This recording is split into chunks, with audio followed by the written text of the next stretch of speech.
ನೋಡಿದರಂತ ಬಸವನೆಂಬ ಬಳ್ಳಿ, ಆ ಬಳ್ಳಿಯನ್ನು ಎತ್ತಿ ನೋಡಿದ ಲಿಂಗವೆಂಬ ಗೊಂಚಲಯ್ಯ, ಆ ಗೊಂಚಲನ್ನು ಒತ್ತಿ ಹೊತ್ತಿ ಹಿಂಡಿದರ ಭಕ್ತಿ ಎಂಬ ಬಸವಯ್ಯ. ಆಯಿತವು ಬಸವಣ್ಣನಿಂದ, ಕಾಯಿತವು ಬಸವಣ್ಣನಿಂದ, ಸನ್ನಿಹಿತವು ಬಸವಣ್ಣನಿಂದ, ಬಸವ ಬಸವ ಬಸವ ಎಂದು ವಚನಕ್ಕೆ ಹೇರಿದವನ ಭಕ್ತಿಯು ಶೂನ್ಯ ಕಾಣಯ್ಯ. ಏಕಲಿ ದೇವರ ದೇವನೇನು ಲಿಂಗಾಂಗಿ.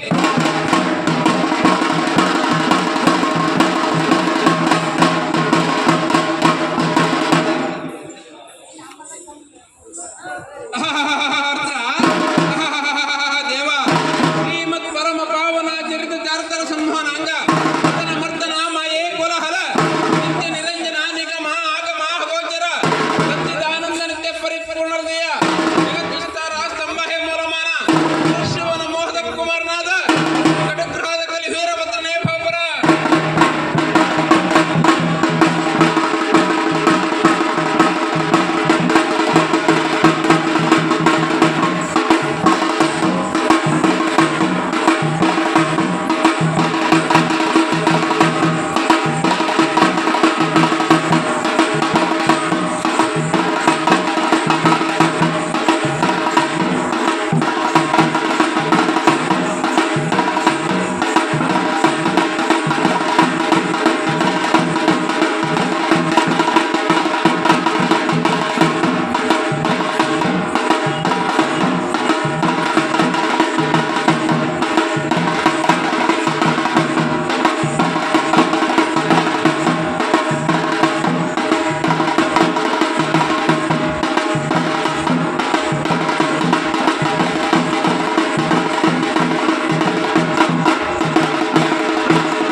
ವಿಚಾರವನ್ನು ನಮ್ಮ ಕಥೆಯ ಮೂಲಕ ನಮಗೆ ತಿಳಿಸುತ್ತಿದ್ದೇವ. ಯಾರು ನಿಜಲಿಂಗಾಂಗಿ?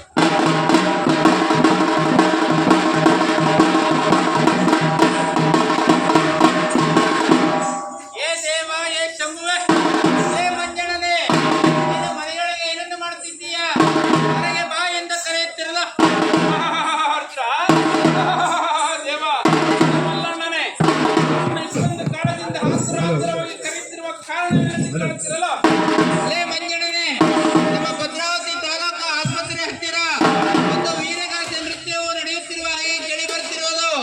ಅದ್ಯಾವ ಕಾರ್ಯಕ್ರಮವೆಂದು ನಾವಿರುವರು ನೋಡಿಕೊಂಡು ಬರೋಣ ಎಂದು ಕರೆಯುತ್ತಿರಲ್ಲ. ದೇವ, ಶ್ರೀ ವೀರಭದ್ರ ದೇವರು ಹುಟ್ಟಿದ ರೂಪವು ಎಂತೆಂದರೆ ಹುಟ್ಟಿದಾಗಲೇ ಹೂವಿನ ಕಾಶೆ, ಬ್ರಹ್ಮಗಾಸೆ, ವೀರಗಾಸೆ, ಹುಟ್ಟುವ ಮಣ್ಣಿನ ಹಾವಿಗೆ 1000 ಶಿರಸ್ಸು, 10,000 ನಯನ, 3,000 ಭುಜ, ಎಡ ಊರಲು ಸೆಡಗಿನ ಹಗ್ಗ, ಗಜ ದಾಂಡೋ ಗಜಂಕುಶ. ಈ ವೀರಭದ್ರನು ಹುಟ್ಟಿಸಿದ ಆಯುಧಗಳನ್ನು ಹಿಡಿದು ಜಗತ್ತಿನಲ್ಲಿ ಯಾವ ಶಾಲೆಗೆ ಯಾವ ರೀತಿಯಾಗಿ ಬರ್ತಿದ್ದಾನೆಂದರೆ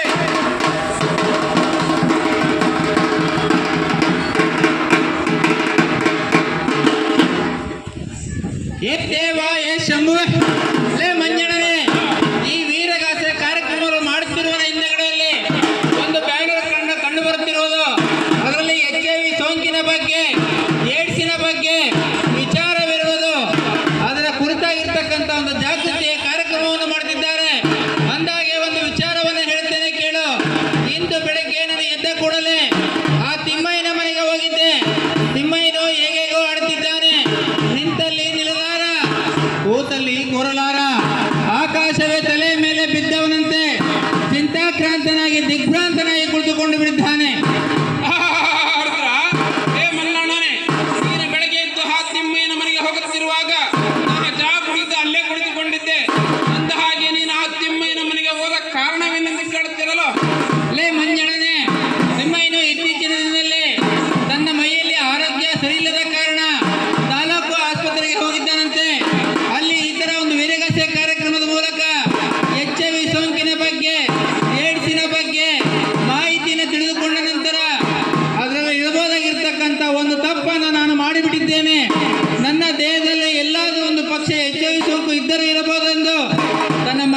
ಸಂಶಯವನ್ನು ತುಂಬಿಕೊಂಡು ತನ್ನ ಮನೆಯ ಮೂಲೆಯಲ್ಲಿ ಕುಳಿತುಕೊಂಡು ಬಿಟ್ಟಿದ್ದ. ಮನೆ ದಿವಸ ಅವನ ಮನೆಗೆ ಹೋದಂಥ ಸಂದರ್ಭದಲ್ಲಿ, ಲೇ ತಿಮ್ಮಯ್ಯನೇ, ನೀನು ನಿನ್ನ ಮನದ ತುಂಬ ಇಷ್ಟೊಂದು ಸಂದೇಹದ ವಿಚಾರವನ್ನು ತುಂಬಿಕೊಂಡು ನೀನು ನಿನ್ನ ಮನೆಯ ಮೂಲೆಯಲ್ಲಿ ಕುಳಿತುಕೊಂಡು ಬಿಟ್ಟಿದ್ದೆ. ಆದರೆ ನಿನ್ನ ಮನದಲ್ಲಿರುವ ಸಂಶಯ ಪರಿಹಾರವಾಗುವುದಿಲ್ಲ. ಇಂದು ನಮ್ಮ ಭಾರತ ಸರ್ಕಾರವು ಎಲ್ಲ ಜಿಲ್ಲಾ ಮತ್ತು ತಾಲೂಕು ಮಟ್ಟದ ಸರ್ಕಾರಿ ಆಸ್ಪತ್ರೆಗಳಲ್ಲಿ ICTC ಅಂತೇಳಿ ಕೇಂದ್ರಗಳನ್ನು ತೆರೆದಿದೆ. ಅಲ್ಲಿಗೆ ನೀನು ಹೋಗಿ ಬಂದಿದ್ದೆ. ಆದರೆ ನಿನ್ನ ಮನದಲ್ಲಿರುವ ಸಂಶಯ ಪರಿಹಾರವಾಗುವುದು ಅಂತ ಹೇಳಿದ್ದೆ. ಅದರಂತೆ ನನ್ನ ಮಾತನ್ನ ಕೇಳಿದ ತಿಮ್ಮಯ್ಯನು ಇದೇ ಭದ್ರಾವತಿ ತಾಲೂಕು ಸರ್ಕಾರಿ ಆಸ್ಪತ್ರೆಗೆ ಬಂದು ಈ ಸರ್ಕಾರಿ ಆಸ್ಪತ್ರೆಯಲ್ಲಿರುವಂತಹ ICTC ಕೇಂದ್ರಕ್ಕೆ ಹೋಗಿ ಬಂದನಂತೆ. ಅಲ್ಲಿಗೆ ಹೋಗಿ ಬಂದ ನಂತರ ಅಲ್ಲಿನ ಆಪ್ತ ಸಮಾಲೋಚಕರನ್ನು ಭೇಟಿ ಮಾಡಿದ ನಂತರ ತನ್ನ ದೇಹದ ರಕ್ತವನ್ನು ಪರೀಕ್ಷೆ ಮಾಡಿದ ನಂತರ HIV ಸೋಂಕು ಇರುವುದು ದೃಢವಾಗಿ ಬಿಟ್ಟಿದೆ ಎಂದು ಹೇಳುತ್ತಿರಲು, ಏ ಮಲ್ಲಣ್ಣನೇ, ಅದೇನು HIV ಮತ್ತು ICTC ಎಂದು ಹೇಳುತ್ತಿರುವೆಯಲ್ಲ, ಅವು ನಮಗೆ ಒಂದು ಸರಿಯಾಗಿ ಅರ್ಥವಾಗುತ್ತಿಲ್ಲ. ಅವು ನಮಗೆಲ್ಲರಿಗೂ ಸರಿಯಾಗಿ ಅರ್ಥವಾಗುವ ರೀತಿಯಲ್ಲಿ ನೀನು ಹೇಳಿದ್ದು ಕೇಳುತ್ತಿರಲ್ಲ. ಲೇ ಮಂಜಣ್ಣನೇ, ಈ HIV ಅಂತಂದರೆ ಇದು ಒಂದು ಸೋಂಕಿನ ಹೆಸರು ಕೂಡ ಹೌದು. ಹ್ಯೂಮನ್ ಇಮ್ಯುನೋ ಡಿಫಿಷಿಯನ್ಸಿ ಎಂದು ಹೇಳಿ ಈ ವೈರಾಣುವಿನ ಕೆಲಸವೇನು ಗೊತ್ತೇ? ನಮ್ಮ ದೇಹದಲ್ಲಿ ರಕ್ತ ಬರುತ್ತದೆ. ಈ ರಕ್ತದಲ್ಲಿ 2 ಕಣಗಳಿರುತ್ತವೆ. ಒಂದು ಬಿಳಿ ರಕ್ತ ಕಣ, ಇನ್ನೊಂದು ಕೆಂಪು ರಕ್ತ ಕಣ. ಈ ಬಿಳಿ ರಕ್ತ ಕಣಗಳ ಕೆಲಸವೇನು ಗೊತ್ತೇ? ನಮ್ಮ ದೇಹಕ್ಕೆ ರೋಗ ನಿರೋಧಕ ಶಕ್ತಿಯನ್ನು ಉತ್ಪತ್ತಿ ಮಾಡಿಕೊಡುತ್ತದೆ. ಆದರೆ HIV ಸೋಂಕು ಈ ಬಿಳಿ ರಕ್ತ ಕಣಗಳನ್ನು ಆಹಾರವನ್ನಾಗಿ ಮಾಡಿಕೊಂಡು ದಿನನಿತ್ಯ ಅದನ್ನು ಸೇವಿಸುತ್ತಾ ಬರುತ್ತದೆ.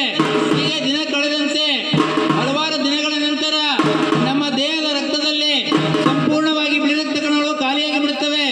ಕೊನೆಯಲ್ಲಿ ಒಂದು ಸಣ್ಣ ಸೋಂಕು ಬಂದರೂ ಕೂಡ ಅದನ್ನು ತಡೆದುಕೊಳ್ಳಲು ಆಗದೇ ಇರುವಂತಹ ಸ್ಥಿತಿಗೆ ನಮ್ಮ ದೇಹ ತಲುಪಿ ಬಿಡುತ್ತದೆ.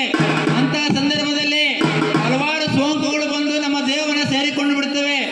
ಆ ಸಂದರ್ಭದಲ್ಲಿ ಯಾವುದೇ ಚಿಕಿತ್ಸೆಯನ್ನು ಕೊಟ್ಟರೂ ಕೂಡ ನಮ್ಮ ದೇಹ ಚಿಕಿತ್ಸೆಗೆ ಸ್ಪಂದಿಸುವುದಿಲ್ಲ. ಅವಾಗ ಅದನ್ನು ಏಡ್ಸ್ ಅಂತೇಳಿ ಕರೀತೇವೆ.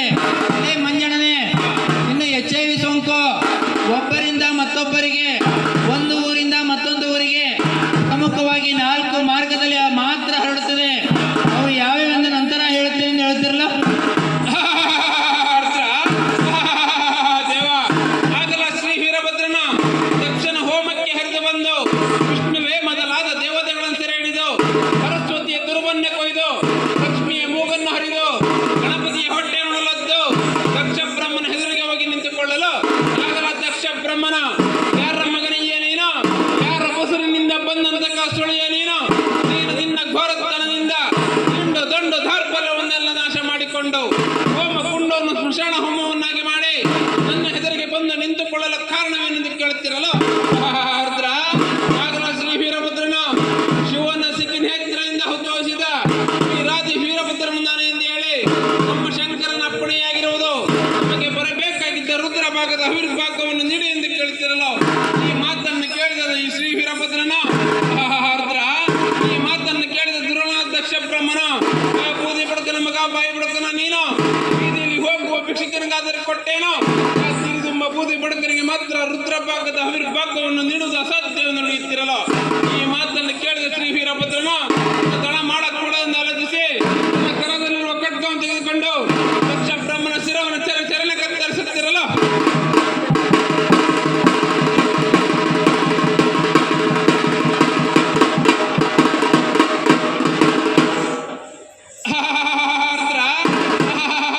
ದೇವ, ಹೇ ಮಲ್ಲಣ್ಣನೇ, ಈ HIV ಸೋಂಕು ಒಬ್ಬ ಮನುಷ್ಯನಿಂದ ಮತ್ತೊಬ್ಬ ಮನುಷ್ಯನಿಗೆ ಪ್ರಮುಖವಾಗಿ 4 ಮಾರ್ಗಗಳಲ್ಲಿ ಬರುತ್ತದೆ ಎಂದು ಹೇಳಿದೆಯಲ್ಲ. ಆ ಪ್ರಮುಖವಾದ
ಮತ್ತೊಬ್ಬರಿಗೆ ಬರುವಂತ